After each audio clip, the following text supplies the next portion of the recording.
자, 임명여고 2학년 2학기 중간고사 피드백 빠르게 진행하도록 하겠습니다. 일단은 이번 시험을 임명여고 같은 경우에는 마지막에 봤잖아요. 모든 학교 중에서도 정말 늦게 봤기 때문에 시험까지 상당히 체력적으로 지쳤을 텐데 너무 수고 많았다는 말 하면서 시작하도록 하겠습니다. 하지만 이제 다음 시험이 또 우리가 2학년의 마지막 시험이고 이렇기 때문에 우리가 또 준비를 열심히 해야 되잖아요. 그래서 이번에 피드백을 잘 마치고 어떤 식으로 시험 문제가 나왔고 또 우리가 어떻게 대비해야 되는지에 대해서 간략하게 저희가 정리를 하고 넘어가도록 하겠습니다. 요번에 진행하는 피드백을 잘 들으면 다음 시험 때 내가 이렇게 준비해야겠다라는 생각이 잘 들 수 있도록 진행을 할 겁니다. 그래서 보도록 하겠습니다. 일단 전체적으로 말씀을 드릴게요. 전체적으로 하고 싶은 얘기는 뭐냐면, 자, 서술형 너 얼마나 썼니? 라고 얘기할 수 있을 것 같아요. 자, 항상 그렇지만, 임명여고는 서술형이 엄청난 포인트다. 그쵸? 그래서 서술형을 얼마나 많이 썼는지가 1등급과 2등급, 3등급, 그리고 4등급까지를 나눠낼 수 있다라고 얘기를 하는 거지. 그치? 그런데 선생님 저는요 그게 아니라 서술형은 어차피 틀리는데 객관식도 틀렸어요 라고 한다면 이제부터 어떻게 해야 되는지 차근차근 전반적으로 임명여고 시험을 어땠는지에 대해서 말씀드리도록 하겠습니다. 자, 일단 전체적으로 봤을 때 변형되는 부분이 있었냐라고 한다면 있었어. 객관식에서 있었는데요 티가 별로 안 나. 그러니까 내가 그 본문을 정확히 공부하고 있다면 변형이 됐어도 전혀 문제를 맞추는데 지장은 없었다. 단 어디 한정에서 객관식의 한정에서 그랬습니다. 자, 주관식에서도 변형이 많이 일어났는데요. 이 변형은 내가 외웠어도 쓰기가 쉽지는 않았을 거다라는 겁니다. 그래서 이러한 변형 포인트를 한번 찍고 본격적으로 메인 포인트로 들어가도록 하겠습니다. 자, 임명여고 등급 가리기 포인트 첫 번째 뭐냐면 쉬운 지문도 다시 보자. 즉 쉬운 지문, 우리가 생각하는 지침 추론이라든지 이런 쉬운 지문들이 많이 나왔는데요. 자, 예시를 한번 볼까요? 이번에 12번이었죠. 자, 어떤 거였냐면 이거는 목적에 관련된 지문이었어. 목적을 묻는 지문이었는데 그러니까 그런 목적 있잖아. 저는 이번에 이렇게 하니까요. 이렇게 이런 것들을 발견했고요. 그러니까 이렇게 해주세요. 당신의 빠른 응답을 기다립니다. 라는 이런 지나칠 만한 쉬운 문제들을 가지고 문법 문제를 출제했죠. 어법상 틀린 것을 이라는 문제를 출제했습니다. 자, 그러면 이번에 지침 추론이나 뭐 일치불일치나 이런 부분들이 포함되어 있었던 즉 쉬운 지문이라고 얘기하는 부분들이 포함이 되어 있었는데요. 이 부분에서도 이렇게 문제를 냈다는 거지. 자, 그러면 다음번에 우리가 이러한 지문을 출제했다는 임명여고의 의도가 다음 2학기의 기말고사 때 반영하는 의미는 무엇이냐라고 한다면 자, 이런 게 어떻게 반영될 거냐는 거죠. 그래서 그거에 대해서 얘기를 해야 되는데 자, 아마도 이럴 거야.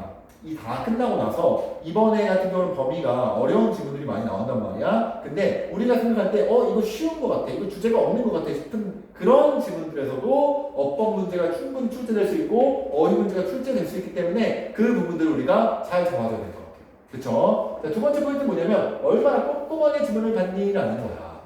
자, 무슨 얘기냐면 전반적으로 대강 봤다면 우리가 풀기가 쉽진 않았을 거예요. 그래서 지문 내용의 중요도와 별개로 첫 번째 포인트와 연결돼서요. 모든 지문, 어떤 지문이든지 간에 세부적인 내용 파악을 꼼꼼히 하고 해석이 돼야지만 문제를 풀 수 있게끔 냈다는 거죠. 그게 목적 문제일지라도, 그게 지침 문제일지라도. 이번에 기말고사에서 만약에 이 지문은 중요하지 않은 것 같은데 내용이 별로 없는 것 같은데 하는 지문들도 우리가 빠지지 말고 꼼꼼히 봐라라는 임명여고의 의도를 볼 수 있겠죠. 그래서 우리가 다음 시험 때 어떻게 준비해야 되는지 꼼꼼하게 지문을 내가 가르지 말고 정말로 모든 지문을 동일하게 공부를 해야겠다라는 의미를 잡을 수가 있겠죠.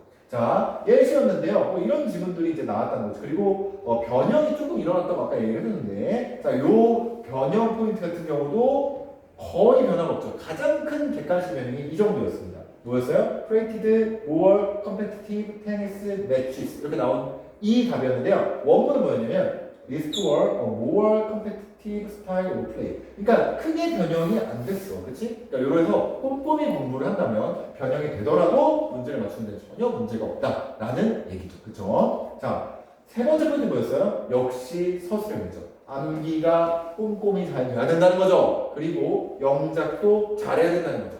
자, 기존의 임명여고 이번에 중간고사 시험 같은 경우에는 외울 시간이 충분히 길었기 때문에 다 외우고 들어가서 점수를 잘 받는 친구들이 분명히 있었을 거예요. 물론 주관식의 변형이 있었고 서술형의 변형이 있었지만은 그래도 암기를 기본적으로 하는 게 기반이 되기 때문에 암기를 많이 할 시간이 있었는데 이번 시험 같은 경우는 아무래도 중간고사 때보다는 시험을 공부할 시간이 짧기 때문에 효율적으로 공부하는 게 되게 중요할 것 같아요. 그리고 변형이 많이 됐기 때문에 정말 주어지는 단어를 주고 그걸 가지고 구문에 맞게끔 내가 영작을 해야 되는 진짜 영작 실력, 진짜 구문 능력, 그걸 배치할 수 있는 능력이 너무나도 중요한 시험이고 2학년이 항상 그래왔죠. 그렇기 때문에 기말고사 때도 그 트렌드는 바뀌지 않을 거라는 거죠. 그래서 암기와 영작에서 점수가 많이 갈렸다.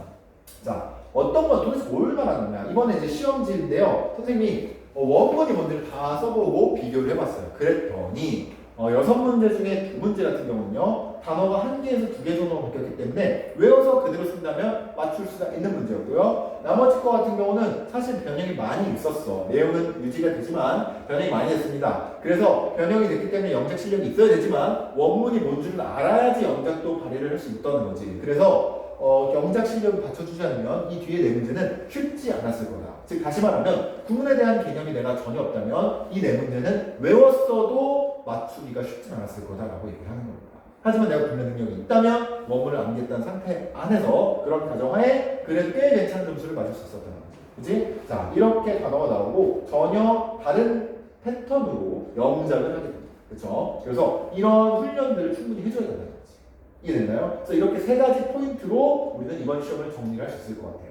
자, 결론은 뭐냐면요. 내신 때만 열심히 공부해. 내가 진짜 내신 때만 평소 때 공부 안 해. 내신 때만 지금부터 내신 준비 할 거야. 그래서 쭉쭉쭉 나와서 2달 동안 내신을 준비해서 질문을 따다다 외웠다고 쳐보자고. 그랬을 때 최대 점수는 몇 점이냐면 75점.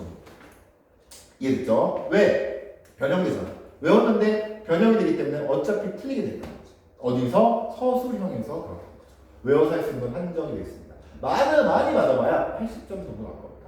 그러면 뭘 해야 되냐, 어떤 걸 해야 되냐를 얘기해 줄게요. 그러고 학원에서 선생님이랑 이제 우리 A단 인천 연수점 임명여고 2학년 친구들 이번 2학기 기말고사는 선생님과 함께 특강을 진행할 텐데 이걸 분석하면 선생님이 이제 어떻게 준비할지를 다 짰고 다음 주도 바로 들어가도록 할 겁니다. 자, 어떻게 할 거냐? 전지문을 해석을 일단 다 들어갑니다. 당연히.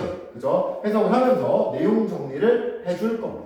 됐죠? 자, 이거 하는 이유는 한 가지예요. 문장 삽입이라든지 순서 배열이라든지 무관한 문제가 나왔을 때 그리고 변형이 잘 안 되기 때문에 어떤 나올 만한 단어라든지 어휘라든지 문법이라든지 이런 포인트들을 선생님이 딱딱 찍어줄 건데 그 부분이라도 포인트를 제대로 외우자라는 거죠. 왜? 변형이 별로 안 되니까요. 사실 거의 안 되니까.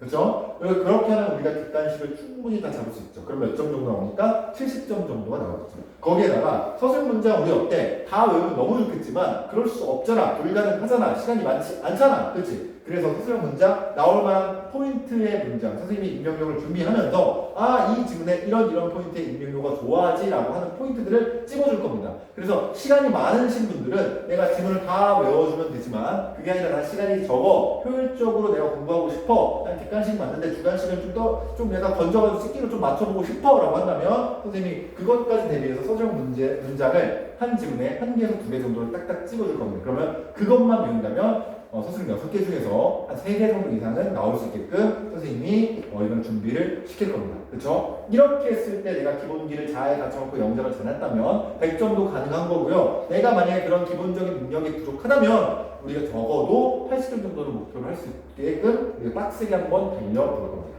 아시겠죠? 내가 지금이라도 서술형을 그러면 선생님 저 100점 받고 싶은데요 라고 한다면 고문 끝 후반부 영작 파트를 꼭 들어줘야 됩니다. 안 들으면 서술형 해결 가능성이 거의 없다고 보시면 돼요. 내가 기본적으로 영작을 잘해 상관없지.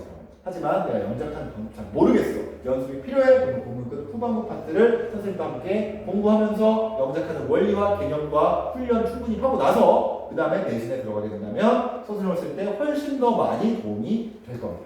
자, 3학년은 의미가 없는 거 아시죠? 3학년 내신은 크게 비중이 없고요. 만약에 비중이 많이 들어가는 학교도 조금씩 차이가 있지만요. 만약 들어간다고 하더라도 3학년 때 이미 확정된 점수가 있기 때문에 3학년 때 많이 한다고 해서 크게 바뀌지가 않습니다. 요즘은 그렇게 돼 있잖아요. 그죠? 그래서 3학년은 의미가 없어. 어떻게 해야 됩니까? 이번 시험에 모든 걸 거셔야 돼요.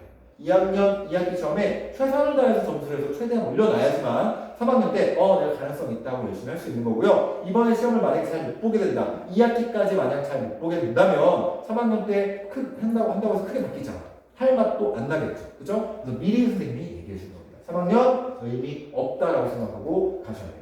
마지막을 비롯해서 burn yourself, 당신을 진짜로 불을 태워서 정말 이번 시험에 완전한 준비를 할 수 있으면 좋을 것 같고요. 이번 시험에는 선생님도 역시 마찬가지로 특강을 준비하면서 최대한 점수가 잘 나올 수 있는 방향으로 준비를 하도록 하겠습니다. 그래서 믿고 다음 주부터 바로 우리 들어가도록 하겠습니다. 특강 시간은 토요일 4시부터 6시까지 진행되고요. 혹시나 못 듣는 학생이 있을 것 같아서 영상을 촬영해서 유튜브에 올리도록 하겠습니다. 아시겠죠? 자, 그러면 총평 여기까지 진행하겠습니다.